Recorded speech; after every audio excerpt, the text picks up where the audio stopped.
Le Flash Info avec le centre de stockage de la Manche. Et un nouveau drame de la route ce week-end. Un terrible choc entre une voiture et une voiturette survenu hier soir sur la commune de Saint-Germain-sur-Aie, sur la départementale 650.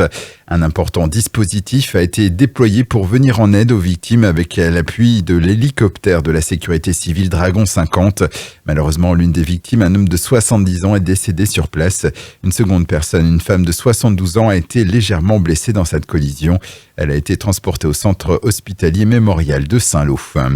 Le week-end a été maussade et particulièrement venteux, notamment samedi avec le passage de la tempête Amélie et des rafales dépassant les 100 km/h. Les sapeurs-pompiers de Cherbourg en Cotentin sont intervenus à plusieurs reprises pour des routes encombrées par des chutes de branches, des caves inondées et pour des toitures dont les tuiles se sont envolées ou étaient sur le point de créer des accidents corporels.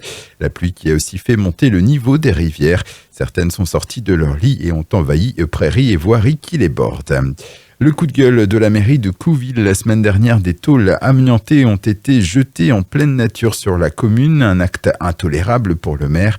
Les faire enlever représente un coût entre 1 500 et 2 000 euros pour la collectivité. La gendarmerie a été prévenue pour tenter de retrouver les responsables.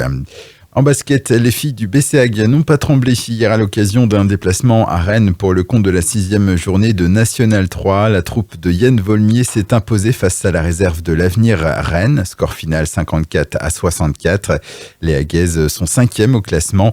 Dans le même championnat, la Glacerie B s'est de nouveau inclinée face à Lorient 74-78.